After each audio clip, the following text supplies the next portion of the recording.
Welcome guys in Indo जाइल। सो हम आज आपके लिए लेके आए हैं MPPSC टारगेट 160 प्लस प्रोग्राम। इसमें बेसिकली हम करने क्या जा रहे हैं, इसमें हम डिस्कस करने जा रहे हैं कि स्ट्रेटजी, क्योंकि हमको पता है अब केवल 50 दिन बचे हुए हैं MPPSC प्री के लिए।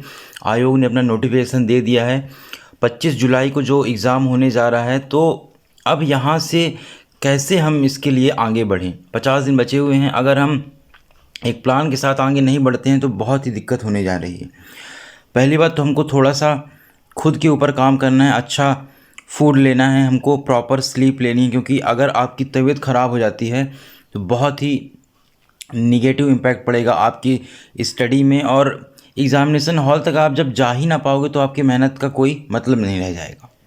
ठीक है, तो अब यहाँ पे हम यूनिट वाइज कैसे आगे बढ़ें, कितने मॉक हमको लगाने हैं, यूनिट वाइज MCQ कितने सॉल्व करने हैं, उनका एक्सप्लेनेशन कैसे देखना है, पास्ट ईयर क्वेश्चन पेपर को कैसे हम यूटिलाइज करें, ये सब कुछ हम देखने जा रहे हैं।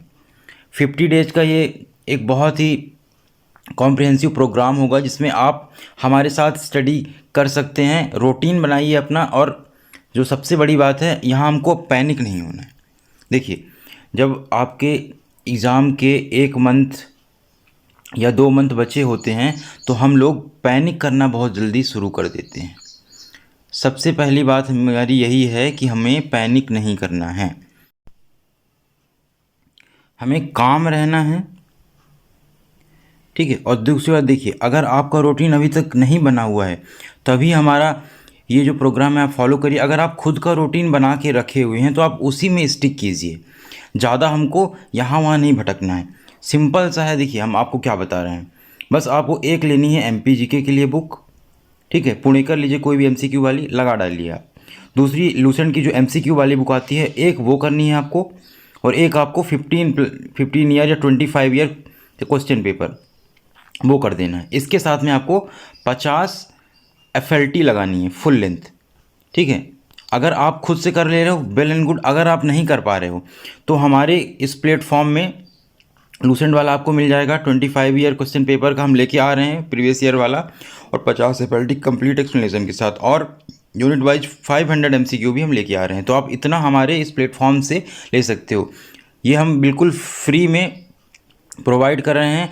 और भैया बस आप अपना रूटीन बनाइए और अच्छे से पढ़िए, बस मोटिवेशन अपना लूज़ नहीं करना है हमको। चलिए जल्दी से स्ट्रैटेजी देख लेते हैं। देखिए स्ट्रैटेजी क्या है आपकी, 50 डेज बचे हुए हैं। देखिए आज 6 तारीख है, 6 से अगर हम उठाते हैं तो आपको करना क्या है कि देखिए 6 तारीख 6 से 10 तक आपको यूनिट 10 ख़त्म कर देनी है।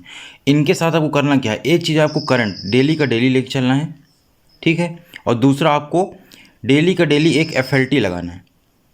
बस इतना आपको करना ही करना है। अगर आप फुल लेंथ टेस्ट नहीं लगा रहे हो, और दूसरी बात आपको फुल लेंथ टेस्ट के साथ क्या करना है, जो जैसे मान लीजिए आप 100 क्वेश्चन का एक FLT लगाए, उसमें आप 60 सही करते हो और 40 गलत, तो इस 40 गलत में ज़्यादा फोकस करना है। इसको एक कॉपी में आपको नोट्स बनाते चलना है, ठीक है, और इस 60 का भी एक्सप्लेनेशन देखिए, जो 2-3 पॉइंट मिलते हैं इसी कॉपी में आपको लिख लेना है।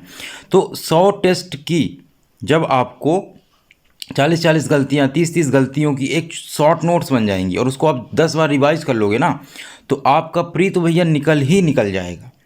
ठीक है, ये आपको साथ में करते रहना, ये रामबाण है, हम बता रहे हैं। अगर आप ये नहीं करोगे तो बहुत मुश्किल होने जा रही है, क्योंकि भैया कट ऑफ इस बार देखिए, पिछले बार 73 गई थी, तो इस बार आप मान के चलिए कि 78 से 80 मतलब हो ही सकता है।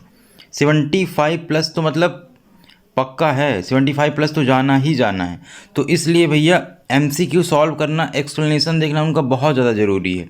और उसके सीधे सीधे ऐसा नहीं कि आप बस देख ले रहे हो, नहीं, आप पहले एक बार देख सकते हो, उसके बाद आप खुद से भी आपको लगाना है, खुद से तो लगाना ही लगाना है। ठीक है, तो आपको 6 से 10 तक यूनिट 10 ख़त्म कर लेना है। यूनिट 10 हम पहले इसलिए पकड़ेंगे क्योंकि ये श्योर शॉट है, बस 10 आयोग आपको करने हैं और आपके 10 क्वेश्चन लगभग कवर हो जाएंगे इससे। फिर 11 से 15 आपको यूनिट 9 करना है, और डेली का डेली एक आपको FLT लगाना है। और वीक में ये जो जैसे 5 दिन है ना, तो इस 5 दिन में आपको 500 MCQ भी लगाते चलने हैं। देखिए जैसे आपकी 5 दिन में यूनिट 10 खत्म हो रही है, तो इसके 500 MCQ भी लग जाने चाहिए एक्सप्लेनेशन के साथ। और जो भी गलती आप कर रहे हैं उसको एक शॉर्ट नोट की तरीके से कॉपी में लिखते चलिए। बस 16 से 20 आपको यूनिट 5 कवर करनी है, ठीक है ना। यूनिट 5 कवर करनी है, फिर आपको 21 से 25 यूनिट 6 कवर कर लेनी है। ठीक है, अब देखिए 26 से 30 आपको यूनिट 4 करनी है, 26 से 30 आपको यूनिट 4 करनी है, फिर 1 से 5 आपको यूनिट 3 करनी है। अब यूनिट 4 को पहले क्यों लिए, यूनिट 3 को बाद में क्यों लिए? क्योंकि अगर आप एक बार इंडिया की ज्योग्राफी और वर्ल्ड की ज्योग्राफी देख लोगे ना, तो एमपी की करने में बहुत ईजी हो जाएगी। और थोड़ा सा आप ये करिएगा, जैसे आप कोई रिवर पढ़ रहे हैं, कंपैरेटिव स्टडी करेंगे ज़्यादा अच्छा रहेगा। शॉर्ट नोट्स थोड़े से बना लीजिए, है ना। जैसे कि आप वर्ल्ड की कोई रिवर पढ़ रहे हैं तो वर्ल्ड की रिवर भी पढ़िए, फिर इंडिया की भी पढ़िए और एमपी की भी साथ में पढ़ लीजिए। और एक बार पढ़े और जल्दी से जाइए आप और एमसीक्यू सारे के सारे जल्दी जल्दी एमसीक्यू सॉल्व कर दीजिए। रिवर से रिलेटेड आप 500 एमसीक्यू लगा दिए। ऐसे करके ही बढ़ना भैया, कंपटीशन बहुत ज़्यादा बढ़ गया है। ठीक है, 6 से 10 जुलाई आपको यूनिट 1 कवर करनी है, फिर 11 से 15 आपको यूनिट 2 कवर करनी है। और इसके साथ में आपको याद रखना है डेली के डेली एक एफएलटी एक्सप्लेनेशन के साथ और 500 एमसीक्यू 5 दिन में करते जाना है। आपको 6 से 7 घंटे प्री के लिए निकालने हैं अब, क्योंकि यही ऐसी एक पेज है जो सबसे ज़्यादा डाइसी होती है। और अब देखिए 16 जुलाई आपको यूनिट 7 करनी है, और देखिए 21 से 23 यूनिट 8। अब हम यूनिट 8 में आपको पता है करंट अफेयर है, करंट अफेयर आपको डेली का डेली करते जाना है। और लास्ट में बस 2-3 दिन पहले, क्योंकि ज़्यादा बर्डन उस समय नहीं देना है, एग्ज़ाम के 2 दिन पहले आपको काम रखना है, थोड़ा सा आप करंट वर्डन देख लिए बस, और फिर जाके आपको दे देना। इस बार तो भैया निकल के ही रहेगा, है ना, परेशानी तो लेनी ही नहीं है बिल्कुल। ये देखिए, तो आपको 6 से 7 आर प्री के लिए देना है डेली एक एफएलटी, और थोड़ा सा आपको मेंस भी साथ में साथ देखते जाना है। ठीक ना, 1-2 घंटे मेंस भी आप दो, क्योंकि देखिए हम प्री में फोकस इसलिए ज़्यादा कर रहे हैं ना, क्योंकि सबसे ज़्यादा एलिमिनेशन इसी में होता है। 3 लाख 4 लाख